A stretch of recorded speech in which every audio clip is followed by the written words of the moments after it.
Oh, it's chilly. Good evening, or afternoon, rather. Today, another review for Maggie's Beers, Wines and Spirits review. Got it all on there.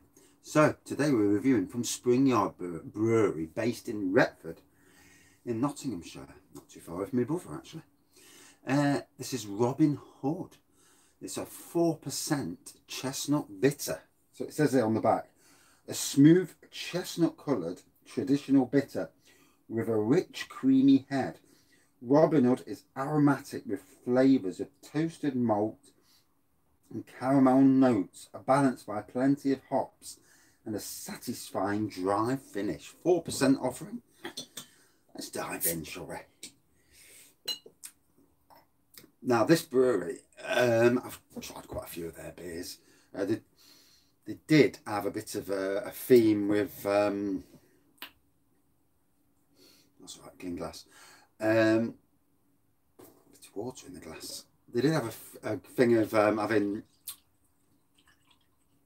Nottingham beers themed around Robin Hood, Marion and that. But one of their most famous beers is Roaring Meg. A beer that I've had both on draft in a pub, and I've certainly had it at the beer festival. And yeah, I've got a bottle here as well for a future review. Roaring Meg. And that is an absolute class beer. So yeah, chestnutty colour. Looks a bit hazy, but I think it's just because it's sheer cold in here. White head. Chestnut coppery colour for me.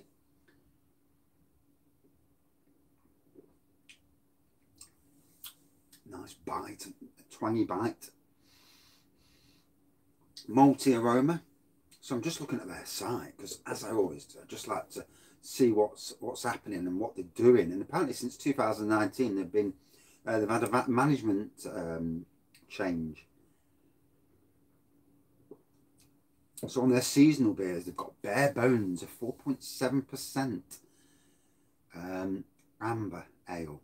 Bee's Knees, a 3.9% golden beer with honey. Fallen Angel, 4.5%. I've got another golden beer, but with fruity flavours of oranges, tangerines and lime. That sounds nice. It's a Christmas seasonal beer as well. Oh, I'd love to try some of these. But obviously, you would have heard, if you haven't already heard, but Nottinghamshire is in tier 3, which I think is actually a mistake. But what can we do about it? Hopefully the government will change its mind, because they have been changing their minds quite regularly. Ginger Pig at 4.4%. Pale beer with rosemary in. Now that is very, very different. Pandemonium, a 5.3% beer with tangerine, grapefruit, amber colour. Rudolph's Ruin, ooh, Christmassy beer. I do like the Christmas beers. 4.2%, a caramel coloured, fruity and malty brew with flavours of malt and figs. Very interesting. Spice of Life, another wintry beer. 5%, hint of cinnamon and juniper.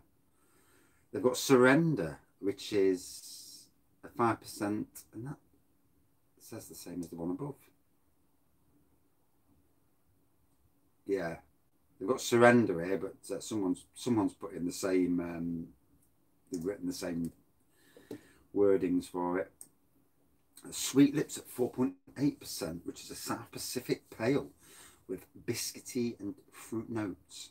Willie's Wheat Beer at 5%, floral German style wheat beer, and that's the seasonal range, core range. Then we'll get on with the actual review. So Blind Tiger is one, and this is a beer with whole oranges added to the brew to give it a good citrus flavour. 4.5%, sounds nice. Chocolate Orange Odyssey. Oh, this does sound interesting. 4%. Dark chocolate and orange twist to it. Drop of the Black Stuff. This is 4%. It's a porter. Roasted barley. And it's a SIBA winner as well. Exodus, 3.7%. Gold coloured beer, citrus, grapefruit in that. Left Lion at 4%. Traditional Oh, so Left Lion now is what Robin Hood used to be called. So it's obviously changed. So actually, I must remember to put that in the review. So don't need to know anything about that because I know about it. Outlaw 3.8%.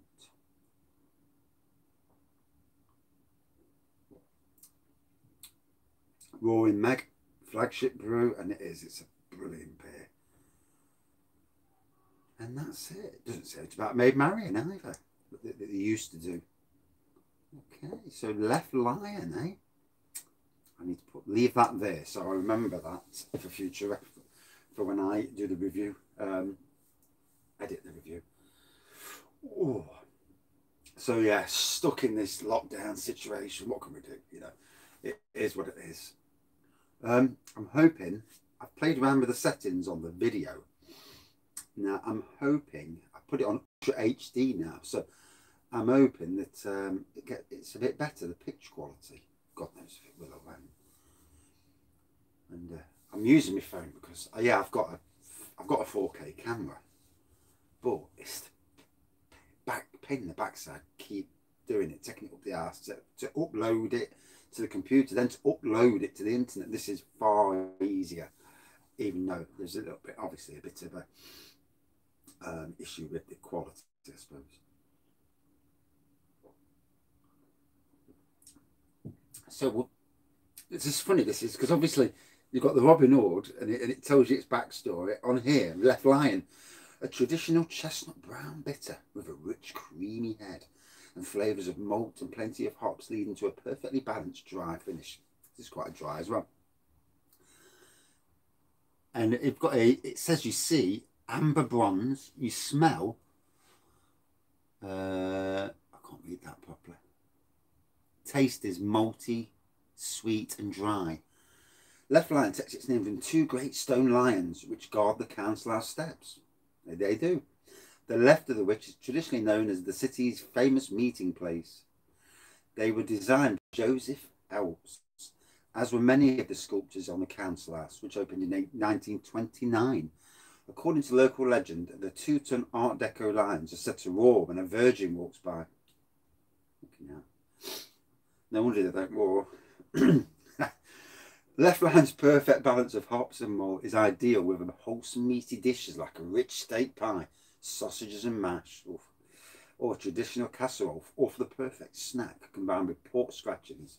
What beer doesn't go well with pork scratchings? Or a good slab of mature cheddar, formerly known as Robin Hood. So it's funny that the bottle, and this is just out of date, so the bottle, I don't know if it's still Robin Hood in the bottle and Left Lion in the actual brewery. That's actually, yeah. Now they haven't, this company haven't got a shop online, which I feel in these days, you know, you really. We'll just say Robin Hood and Maid Marian there though. Got pictures of both Robin Hood and Maid Marian on the front of the website. So, yeah. Yeah, it's just a pity they don't have their own shop, because all them varieties that they sell, very interesting, especially the Christmassy ones.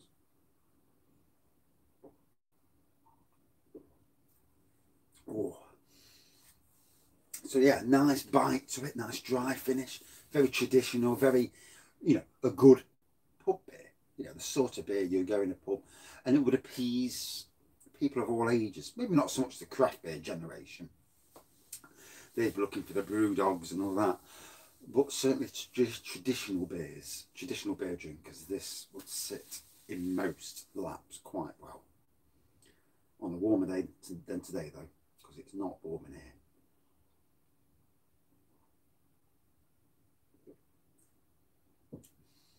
Yeah, so it's funny that they've discontinued it, and all I'm seeing is like this display going across the screen, and it's got Robin Hood on quite a few of them. We need to update that. I suppose they would have done if it hadn't been the year of COVID, and that makes you wonder: are they getting their beers out to the population? Um, mm.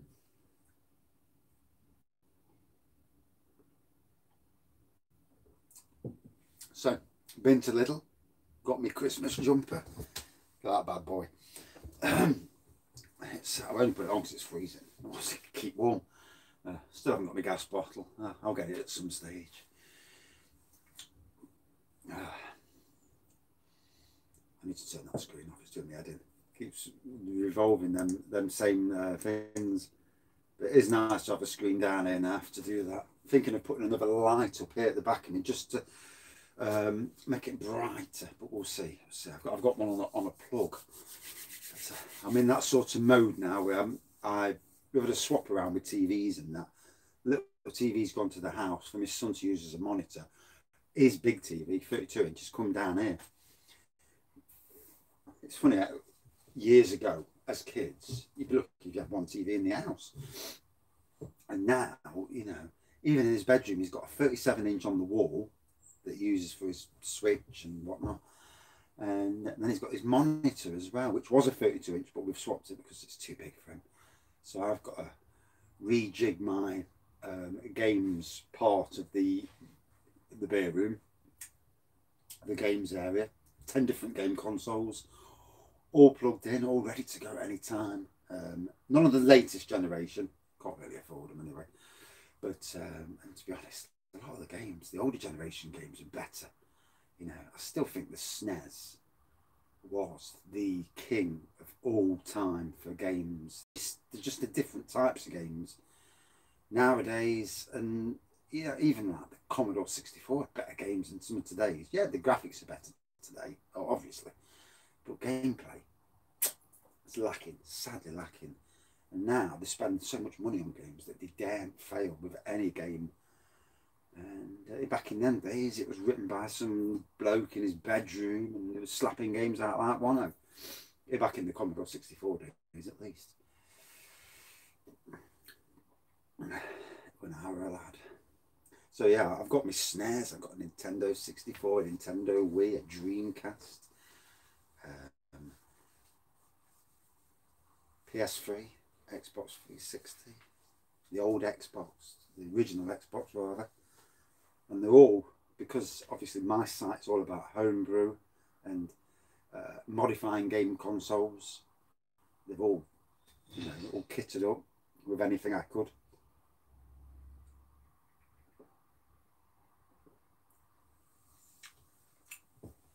So loving the bitey finish to this. I have had it before, many times actually. I think I've even had it at Robin Hood Beer Festival at some stage when he was at the castle. I remember him being on the big lawn at the top. Springhead. I think Dancing Duck was next door to them, and Blue Monkey was in the corner. How long ago was that? 2016, 2015, something along them lines anyway. Or might have even been before, because it's been at the Motor Point is it 2 years now? Can't remember.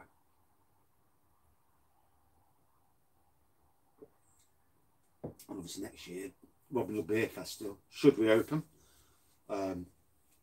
All these vaccines, I can't see, you know, I can't see them not rolling out mass vaccinating. And I think it'll just be a case of if you get COVID, you know. But I do think these Nightingale hospitals will all close within this year as well. All the money that was spent on them, bloody hell. But I suppose all the machinery that's there can all be rejigged to all the hospitals around the country. So, you know, they've got the ability to open wards with that sort of thing if need be. Oof.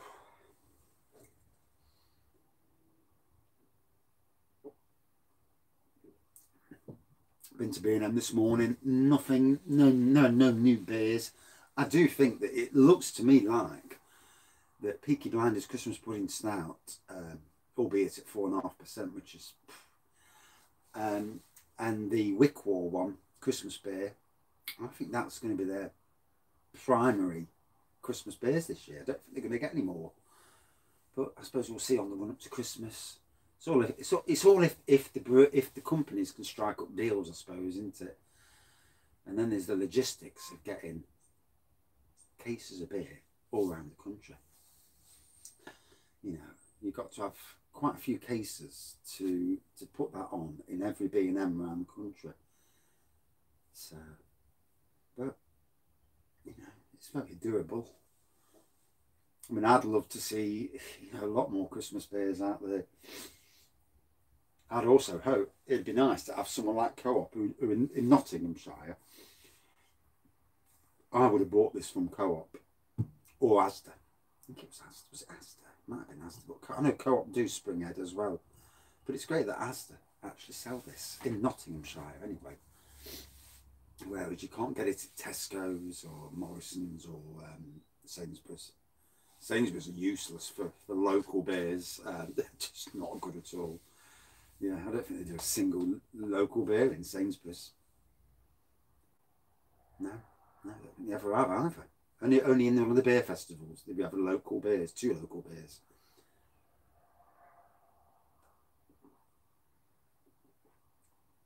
Albeit, I might be wrong.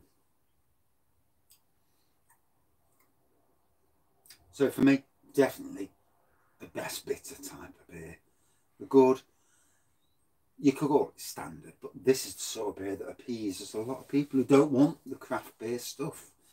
You know, with any drink, you have to appease, you know, as a brewery, you can't just be firing out sours all the time, or, you know, or imperial stouts and that, although I like imperial stouts, but, you know, you have to cater for the masses. This is a beer for the masses. That's probably why it's an Asda as well. You know, they're not daft, these people.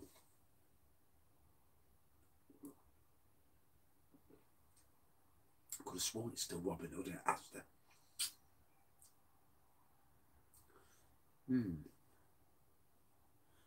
It's a strange one, isn't it? I'll have to Google it. I'll have to have a look later on Asda's shop just to see if it is actually still called Robin Hood. I don't remember it being called Left Line, because if it had been called Left Line, I'd have looked at it and thought, I'll have that. Now I'm questioning myself that it still actually is in Asda. I'm sure it is. I don't go in Asda as much as I do the likes of Tesco's and Morrison's, to be fair.